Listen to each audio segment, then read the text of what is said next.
नमस्कार, स्वागत करते हैं study B N Y channel पर।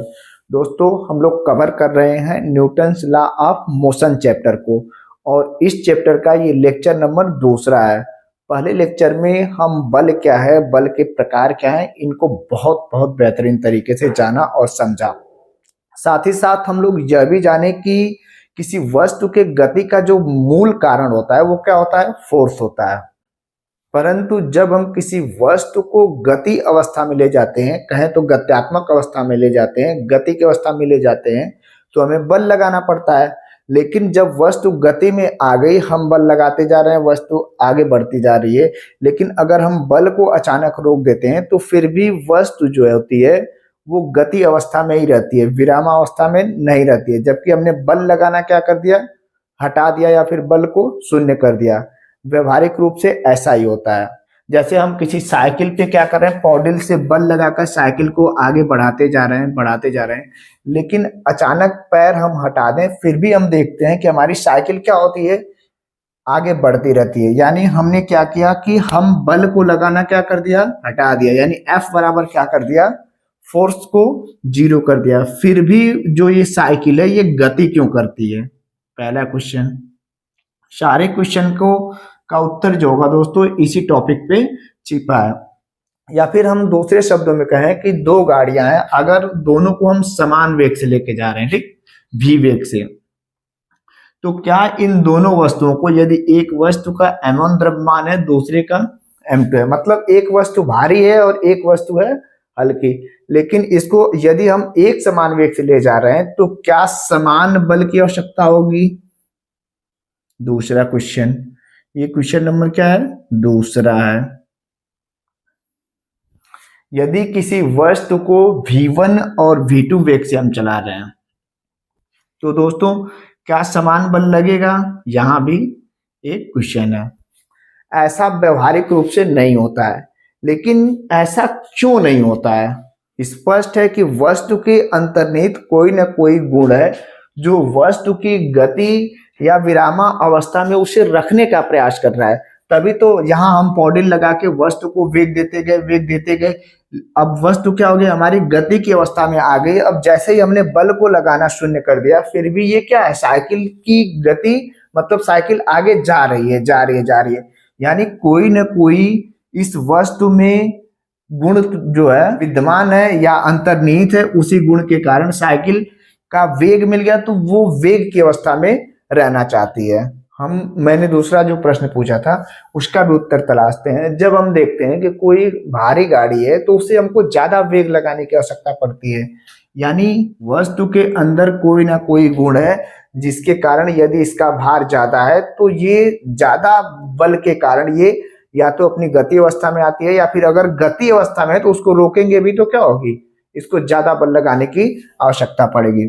तो दोस्तों जो हमारा जड़त्व होता है वह किसी वस्तु के अंतर्निहित भौतिक गुण है जो उस वस्तु की अवस्था में परिवर्तन करने का विरोध करता है। दूसरे शब्दों में हम यह कह सकते हैं किसी वस्तु के अंतर्निहित वह गुण जो उस वस्तु को स्वतः उसकी अवस्था में परिवर्तन करने में असमर्थ होता है। क्या कोई वस्तु अगर ऐसे रखी है, जैसे हमारा टेबल रखा है, तो क्या टेबल स्वतः ही अपनी अवस्था को परिवर्तन करता है, नहीं कर पाता है। यानी स्वतः अपनी अवस्था में परिवर्तन करने में क्या होता है, असमर्थ होता है। तो दो तरीके से बता सकते हैं, किसी वस्तु का जो जड़त्व होता है वह उस वस्तु का अंतर्निहित वह गुण है जो उस वस्तु की अवस्था में परिवर्तन का विरोध करता है। या फिर दूसरे शब्दों में हम बोल सकते हैं कि किसी वस्तु में अंतर्निहित वह गुण जो उस वस्तु की अवस्था को स्वतः परिवर्तन करने में असमर्थ होता है, क्या कहलाता है, जड़त्व कहलाता है। अच्छा, हम दैनिक जीवन में हमेशा महसूस करते हैं कि जब भारी वस्तु है और अब उसको अब जो होता है धक्का लगाते हैं तो बहुत ज्यादा बल लगाने पे क्या होती है, वह वस्तु गति की अवस्था में आती है। या फिर कोई वस्तु गतिशील अवस्था में है, अब उस पर बहुत सारा बल लगाने पे वो रुकती है। तो यानी एक चीज ये भी समझ में आ रहा है कि वस्तु का जो जड़त्व होता है वो द्रव्यमान की माप होता है। तो ये ध्यान रहे, जो जड़त्व होता है वो क्या होता है, वस्तु के द्रव्यमान की क्या होता है, माप होता है। वस्तु के द्रव्यमान की माप। दोस्तों इसकी परिभाषा आइए यहां लिख लेते हैं। तो जो जड़त्व होता है कैसे लिखेंगे? किसी वस्तु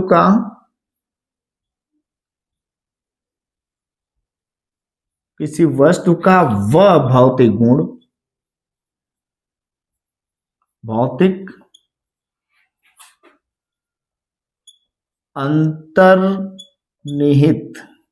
अंतर्निहित गुण जो वस्तु की अवस्था में स्थिति में, जो वस्तु की स्थिति में परिवर्तन करने का विरोध करता है। परिवर्तन करने का विरोध करता है।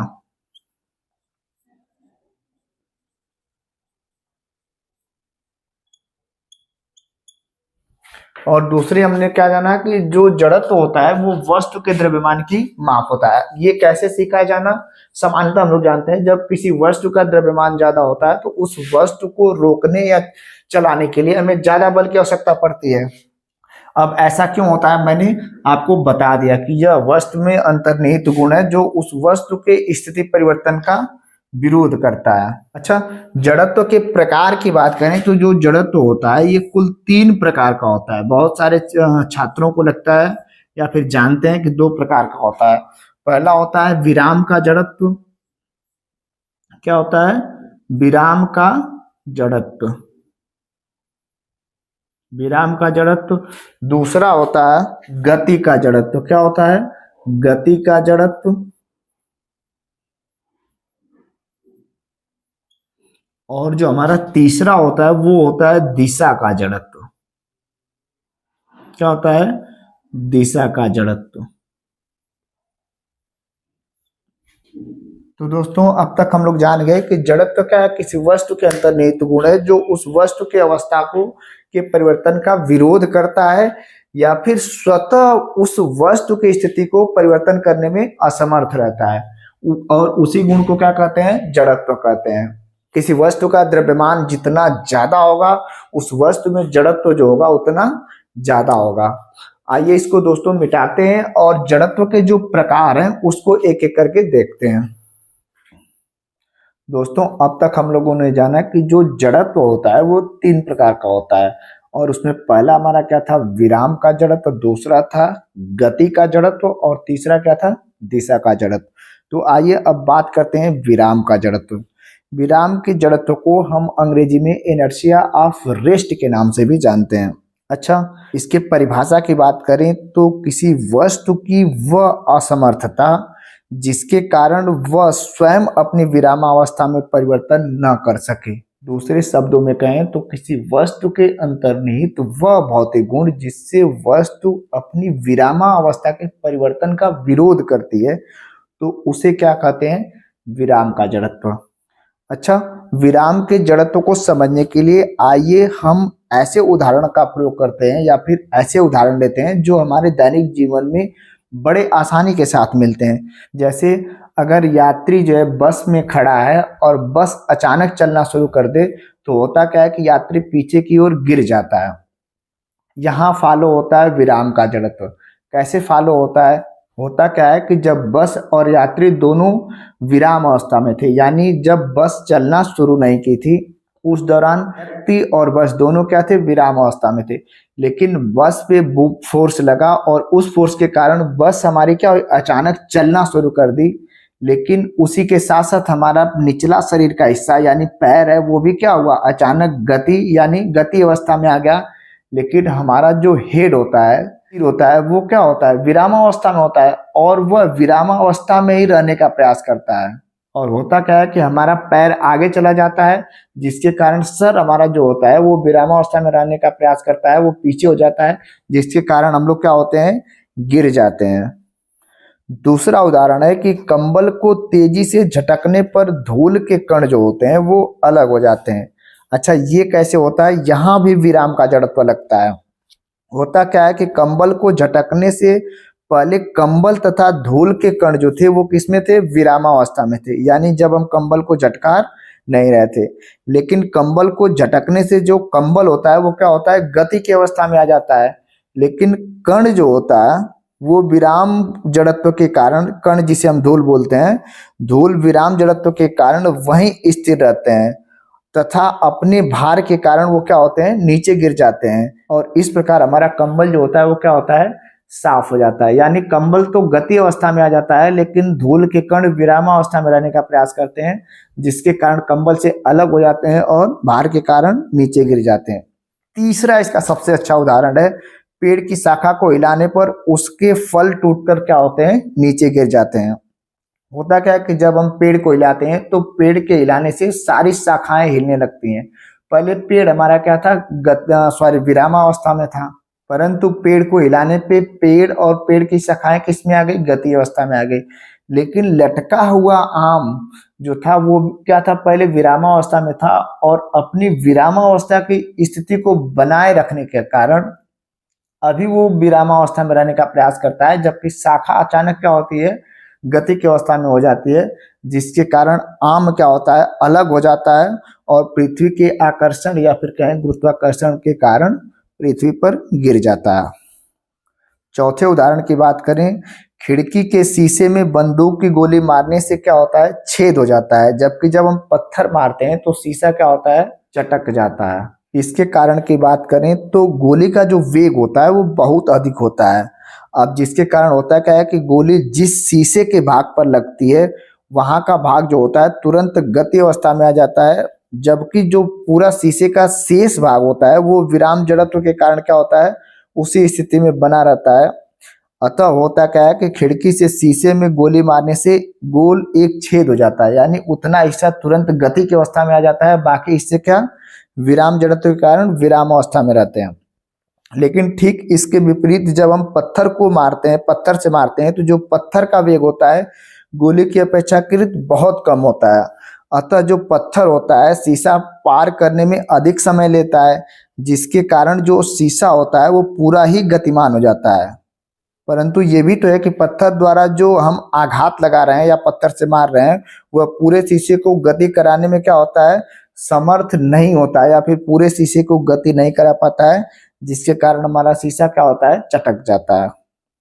जड़त्व के प्रकार में दूसरा क्या था, गति का जड़त्व। आइए इसकी परिभाषा को समझते हैं और इसके दैनिक जीवन में उदाहरण क्या क्या हो सकते हैं, इन सारी चीजों को हम इस वीडियो में कवर करते हैं। गति के जड़त्व की परिभाषा करें तो सरल रेखा में गतिशील वस्तु की वह असमर्थता जिसके कारण वस्तु जो है स्वतः अपने वेग में परिवर्तन न कर सके, उसे उस वस्तु का क्या कहते हैं, गति का जड़त्व कहते हैं। दूसरे शब्दों में बात करें तो किसी एक समान चाल से गतिशील वस्तु का वह गुण जिसके कारण वह वस्तु अपने गति के परिवर्तन का विरोध करे, क्या कहते हैं, गति का जड़त्व कहते हैं। आइए इसको उदाहरण से समझते हैं और इसमें हम पहला उदाहरण लेते हैं कि चलती गाड़ी के अचानक रुकने पर यात्री आगे की ओर झुक जाता है। उसमें क्या था कि गाड़ी अगर अचानक चल दी तो यात्री क्या था, विराम के जड़त्व में, विराम जड़त्व के कारण यात्री पीछे गिर जाता था। लेकिन अब हम देखेंगे कि अचानक गाड़ी चल रही है एक समान वेग से, अचानक रुकती है तो व्यक्ति जो होता है वो आगे की ओर गिर क्यों जाता है। होता क्या है कि प्रारंभ में जो गाड़ी है वो गतिमान अवस्था में है, साथ ही साथ व्यक्ति भी गतिमान अवस्था में है। जब व्यक्ति गतिमान अवस्था में होता है तो व्यक्ति का निचला हिस्सा जो होता है वो गति जड़त्व के कारण गति की अवस्था में रहता है, साथ ही साथ व्यक्ति का ऊपर वाला हिस्सा यानी हेड जो होता है वो भी क्या होता है, गति अवस्था में रहता है। लेकिन जैसे ही हम ब्रेक लगा के चलती गाड़ी को रोकते हैं तो गाड़ी क्या होती है, रुक जाती है, साथ ही जो हमारा पैर होता है वो भी क्या होता है, रुक जाता है। यानी पैर और गाड़ी तुरंत जो होती हैं वो विरामावस्था में आ जाती हैं, लेकिन हमारा हेड जो है वो स्वतंत्र है और वो अपने गति जड़त्व के कारण गति में रहने का प्रयास करता है, लेकिन ऐसा हो नहीं पाता है। इसीलिए हमारा सर क्या होता है, क्योंकि पैर हमारा विरामावस्था में आ गया, सर आगे बढ़ता है, जिसके कारण हम लोग गिर जाते हैं। ठीक दूसरा उदाहरण इस प्रकार भी हम ले सकते हैं कि चलती गाड़ी से अचानक उतर जाने पर जो यात्री होता है वो आगे की ओर क्या होता है, गिर जाता है। इसका भी सेम कारण है, क्या है, गति का जड़त्व। होता क्या है कि चलती गाड़ी में यात्री के प्रत्येक भाग का वेग जो होता है गाड़ी के वेग के बराबर होता है। जब यात्री चलती गाड़ी से अचानक नीचे उतरता है तो उसके जो पैर होते हैं वो जमीन के संपर्क में आते ही क्या होते हैं, विरामावस्था में आ जाते हैं। परंतु शरीर का ऊपरी भाग जो होता है वो गति जड़त्व के कारण उसी वेग में चलता रहता है। अतः होता क्या है कि यात्री गाड़ी के चलने की दिशा में गिर जाता है। अच्छा, इससे बचने के लिए जो ट्रेन में बेचते हैं सामान वगैरह, वो क्या करते हैं, जब चलती गाड़ी से उतरते हैं तो थोड़ा आगे की ओर दौड़ जाते हैं, जिससे होता क्या है कि वो उतरता है तो उसका वेग धीरे धीरे कम होता है, जिसके कारण वो गिरने से बच जाता है। गति के जड़त्व का तीसरा उदाहरण है कि एक समान वेग से चलती रेलगाड़ी में ऊपर उछाली गई गेंद उछालने के बाद हाथ में क्या होती है, पुनः लौट आती है।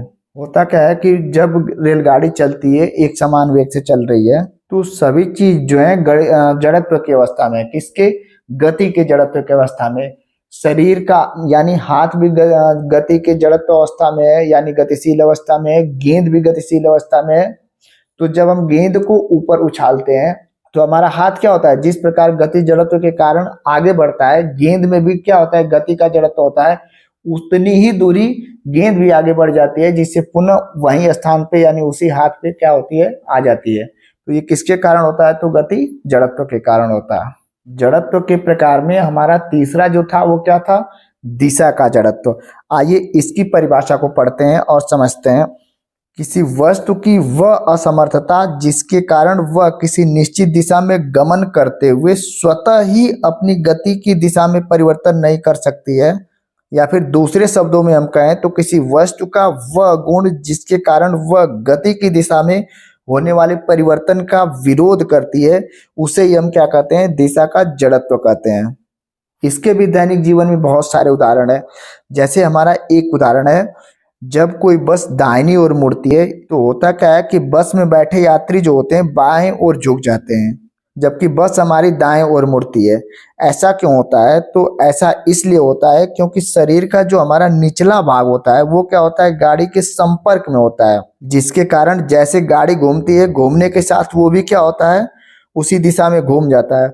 परंतु हमारा जो ऊपर का भाग होता है वो क्या होता है, हवा में होता है। वो जो होता है वह अब भी एक सरल रेखा के अनुदिश गति करना चाहता है। परिणाम स्वरूप होता क्या है कि हम लोग बाएं ओर झुक जाते हैं। अच्छा, दिशा के जड़त्व के बहुत सारे उदाहरण है। एक और उदाहरण है कि घूमती हुई जो चक्कर घिन्नी होती है, जिसे हम दिवाली में जलाते हैं, उससे जो बारूद जलता है वो लौ वृत्ताकार पथ के स्पर्श रेखा के क्या होता है, अनुदिश निकलता है। ऐसा क्यों होता है, तो वो दिशा के जड़त्व के कारण होता है। दिशा के जड़त्व का तीसरा उदाहरण है, जब हम एक रस्सी लेकर और उस रस्सी के एक छोर में पत्थर का टुकड़ा बांध देते हैं और दूसरे छोर से रस्सी को गोल गोल घुमाते हैं, तो अचानक रस्सी छूटने से या फिर पत्थर का टुकड़ा टूटने से, रस्सी से अलग होने से वो स्पर्श रेखा के अनुदिश गति करने लगता है, यानी एक सीधी रेखा में गति करने लगता है, वृत्तीय रेखा में गति नहीं करता है। होता क्या है कि प्रत्येक क्षण वो क्या होता है, स्पर्श रेखा के अनुदिश अपनी दिशा रखना चाहता है, लेकिन हम फोर्स के कारण गोल गोल क्या करते हैं, घुमाते हैं, तो घूमता जाता है। लेकिन जैसे ही रस्सी छूटती है या फिर वो पत्थर का टुकड़ा टूटता है, वो स्पर्श रेखा के अनुदिश हो जाता है, यानी एक सीधी रेखा में हो जाता है, एक सीधी दिशा में हो जाता है। और दिशा का जड़त्व तो क्या कहता है, यही कहता है कि प्रत्येक वस्तु अपनी दिशा के अनुदिश रहने का प्रयत्न करती हैं या फिर उसकी दिशा में अपने दिशा के परिवर्तन का विरोध करती हैं। तो दोस्तों यही थे जड़त्व और जड़त्व के प्रकार से संबंधित व्याख्या। अगर मेरे द्वारा कुछ बताया गया दोस्तों, अगर ये वीडियो आपको अच्छी लगी होगी तो प्लीज वीडियो को लाइक करिएगा और अपना प्यार देने के लिए चैनल को सब्सक्राइब करिएगा, और मेरी कमी या अच्छाई को कमेंट बॉक्स में हमें जरूर बताएं ताकि अगली वीडियो में मैं सुधार करूं। यहीं से दोस्तों इस वीडियो को करते हैं समाप्त। मिलते हैं एक नए टॉपिक के साथ अगली वीडियो में, तब तक के लिए जय हिंद, जय भारत।